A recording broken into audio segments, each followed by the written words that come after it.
Like she said, I'm Jessica Spence. I'm Carson, Letot. And this is Factoring Food Security at Q Methodology Study Ghanaian Educators.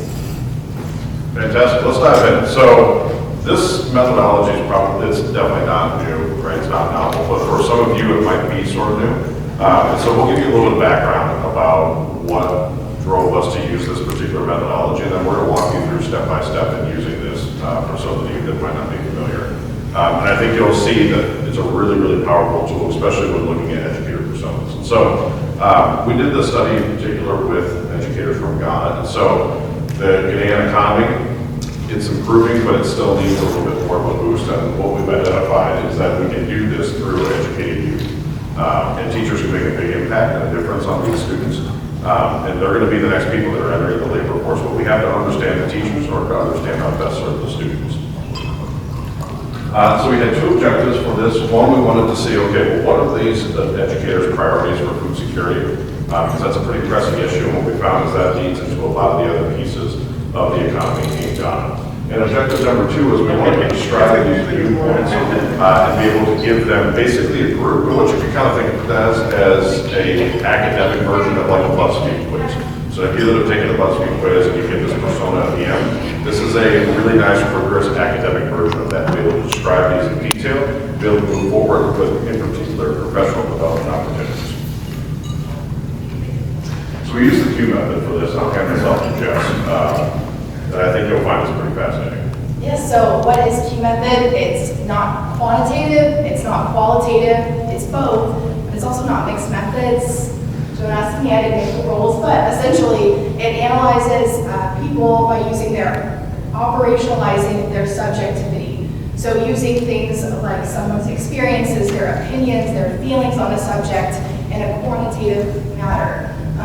And it does so analyzing a person individually and also finding groups of thought on a certain subject within a larger population. So again, combining qualitative meaning making with people's experiences and their opinions on that topic and quantifying it through factor analysis. So I'll go through the steps with you all on the Q method, but the first step is to identify a concourse, and that is the subject we're talking about. And that's food insecurity in this study, like Carson said. And then to narrow that down into a sample Q set, and that is narrowing it down into the items that the participants sort and think about and decide their feelings on. And the group of people is called P set, and that's, in this case, is Ghanaian educators, and we'll delve into their background a little bit, and then to administer the Q sorts and sorted.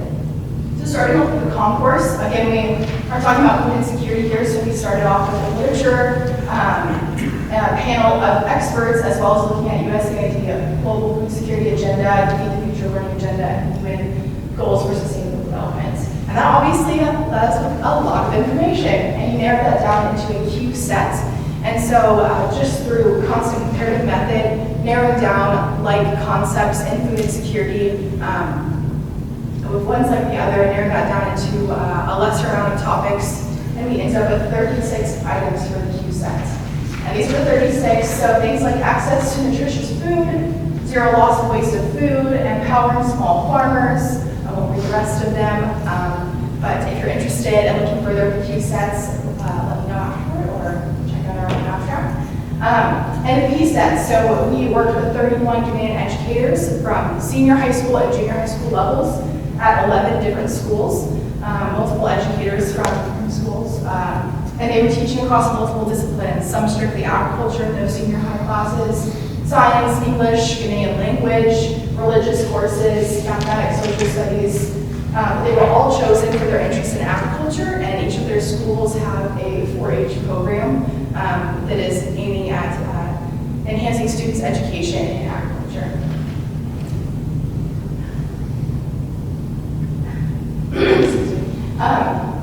So the P set to continue, the teachers had varying experiences with some in their first year of teaching and some with very intense history of teaching at 45 years of age. We had 18 male teachers and 13 female teachers, which is pretty representative of the split of gender teachers in the country. We also had teachers in both very rural and more urban locations, nothing, and not a large city, but maybe a large city. So back to the Q sorts and what we're doing here. The participants sorted that Q set, so all of those 36 statements, starting from what is least important to me to what is most important to me, or you can start the other way around, most important to least important to me. And they start by sorting that into 3 piles on most important, neutral, less important. To start off the process and make it a little easier, a lot of the participants expressed this being a very difficult process, caring about every single item on the board and not wanting to pick a least important. But it's important to note that least important does not mean I don't care about something. It's just forcing the participants to make decisions on what is the most important and least important. Another important thing to note as they sort on the scale from -5 to +5 is that the value does not change vertically. So the -4 scale has 2 cards, they are of the same value. So you don't have to make decisions going up, just going across. If I may add just to, some of the populations that I've dealt with using this method really like it as a change up from taking a alternate survey, because it's very tactile. You get a stack of papers and you're organizing on your board. And so for a lot of different groups that you might want to change it up from a survey and have something more interactive and maybe a little bit more critical thinking time, this is actually a really cool method to engage learners. And so I've used it with some younger students, sort of a rudimentary version, and it works really well to get them engaged more than just clicking buttons on a survey. It had as much time as it took them to sort. Some of them did it very quickly and expressed being very decisive when it came to making those decisions on where to sort the board, and some took a long time and had a lot of questions and just discussion on how they felt about certain things to justify their decisions. So again, this is the Q sort board, just a little larger for you to see least important to most important. Moving on to data analysis, so we use the free PQ method software that I highly recommend you use on a PC and not a Mac. It doesn't work. Or on the hard way. And that we entered all of the data, so those statements each have a number on the back, and once the individual is done sorting, they flip them over and write the number. So you have that quantitative piece to analyze the data with, rather than the statements. That's, the computer doesn't understand the statements. And so you input all of that data in the software with each sort in each row. It's painstaking, but very cool. Then you perform a factor analysis within the software, and that's the fun part. So that takes everyone's data and it jumbles it all together. It does its factor analysis, and it comes up with groups of thought. So people that think similarly, and they place certain items in similar ways on the board. Then we look at all of those. It spits out a list that keeps on going. It's almost infinite, and 36 times 31, so quite a few. And it, we then analyze, as per Watson-Stenner, any groups that explain 5% or more variance. That was really easy for us in this study because we had, as you'll see in the results section, our groups explained a large amount of variance, so we only had 4 factor groups. So then those top 4 groups, we take them and we perform a factor extraction, and that further analyzes those groups and sorts everyone into one of those groups and how they fit into that group. All right, and a factor rotation, and we use a variance factor rotation for that. And then that lets us know our factor analysis and those defining sorts. So within those groups and how people think, what statements did they think similarly about the most is what we're going to look at soon, and that helps identify the group. So using that information as well as their demographic and psychographic information, we can make further insights into how people think about food insecurity in these groups. So starting off with factor 1, so this group was our largest and explained 17% of the variance of the total participants' opinions. So we titled this group Quality Over Quantity, as they found access to nutritious food at that +5. That was their most important statement. So if you kind of remember the scale, +5 to -5, this is what they most agreed on, least agreed on, and then they least agreed on identifying the determinants of waste. So they're caring about the quality of food and nutrition, and don't care too much about what's wasting food. This was a diverse group, split half and half, male and female, and they were also teaching a very diverse set of topics, not one the same as the other. Our second group, Waste Not, they cared in complete opposition to that first group, and this also explained 90% of the variance. So again, a large group of thought here. They cared the most about zero loss of waste of food in direct contrast to that previous group. So two contrasting groups of thought here in terms of food waste. And they did not care so much about implementing sound agriculture or water management technology, so maybe not caring so much about water waste, but caring more about the waste of the actual product of food. And this was best defined by two individuals that happened to be both male and science teachers. Our factor group 3, we call the Sustainable Sisters. They cared very much and sorted at that positive vibe, improved nutrition and dietary quality, and cared not so much about relationships between policy food systems and food security. So caring much more about like the nutrition and what's in the food and what people are getting out of it, and caring less so, and also neutral on restoration of degraded farmlands and determinants of stuffing. And this was defined by two female English teachers from different schools that were about the same age at 31 and 30, so those were the two defining individuals for this factor. And our last group were called the Futurists, and that explained 10% of the variance. And they cared very much about promoting natural resource conservation. We call them Futurists because they were also very much interested and cared about investing in sustained long-term research. So thinking a bit ahead about conservation and research, and that's efforts that are not so much here now, fix it now, but more in the future. And this was also defined by the individuals being all male math and economics teachers from different schools. And consensus statements. So these are not as clear as I've seen on previous key sorts that I've done. These statements are something that the entire group had consensus and where they placed them on the Q sort board. So I put them on here just for us to talk about that. They placed in similar fashion, and these are kind of more in the middle. Sometimes you'll see them be, common in more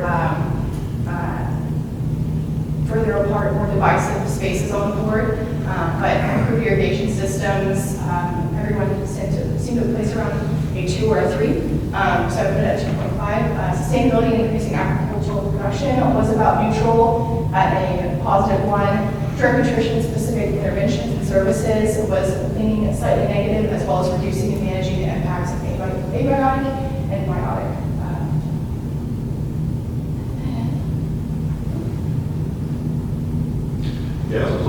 So let's jump into the conclusions. And what I'm going to do is I'm going to paint a picture for you of a professional development experience that we're designing this fall based on this. So out of this particular study, we have 4 personas, and that's going to explain some biases and some awareness and knowledge gaps for these educators, right? So in theory, you're going to be able to tailor professional development opportunities in the future based on these educators and not necessarily what they've identified as, oh, I'm good at this or I'm not good at this, but by the things that they care about, right? Awareness and perceived utility and importance and things.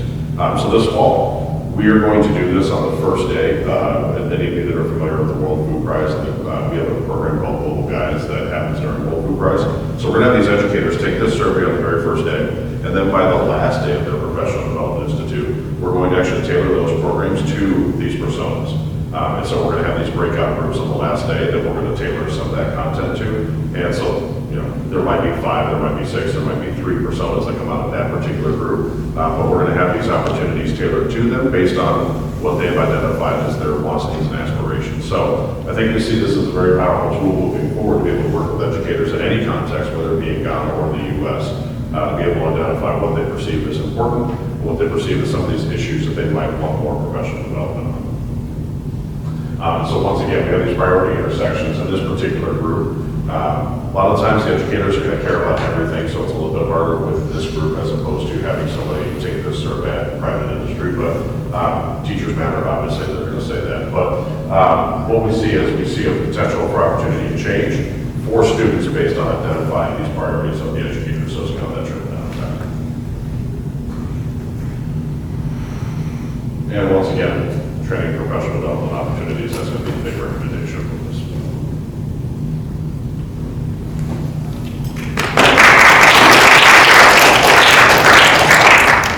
All right, well, thank you so much. I'm going to start the questions.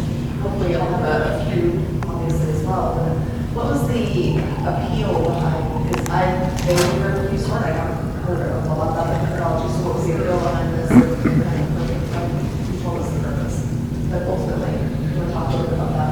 We'll start off, I'll jump in. Yeah, so we have done this particular Q sort with this Q set with American educators of varying backgrounds and similar demographics across the country.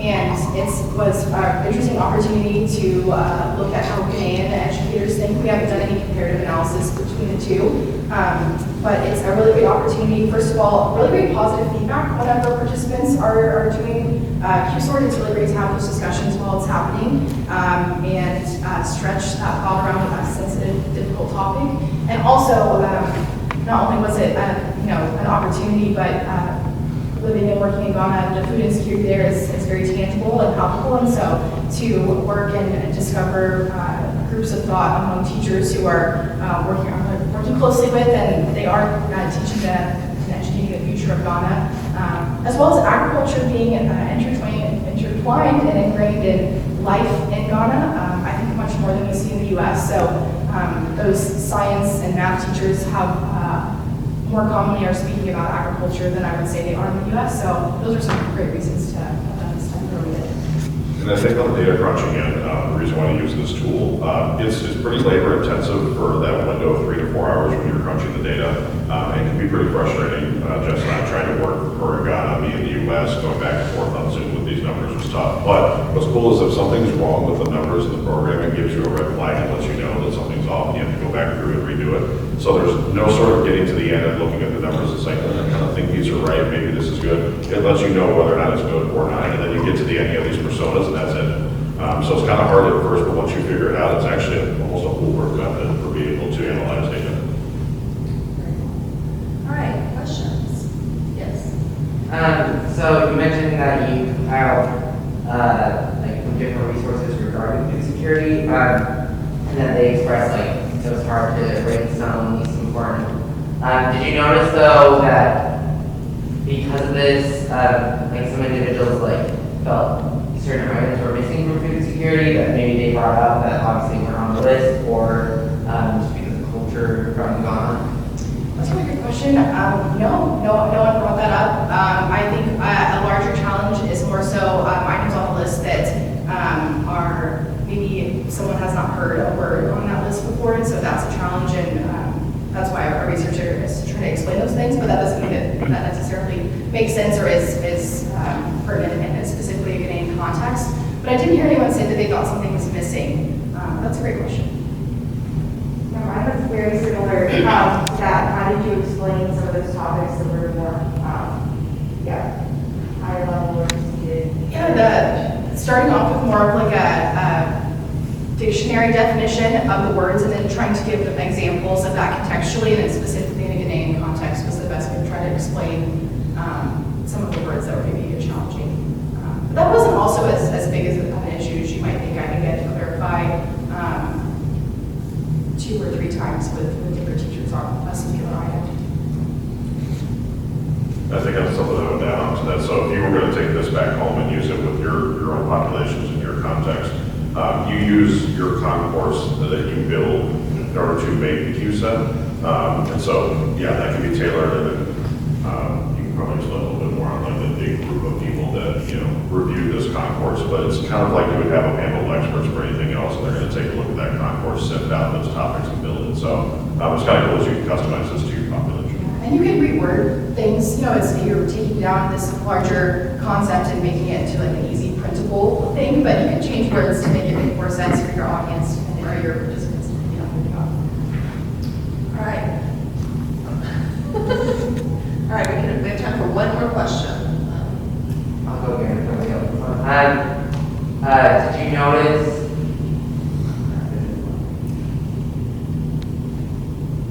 Sorry, it just left me. We did notice a few things. So we did notice a few things. That is as per Watson Center. Q method has its own things like, it doesn't, because it's not quantitative or qualitative, it doesn't fall into trustworthiness and credibility and reliability and as other methods do. And so that's kind of the statistical baseline standard as per the creators of the method.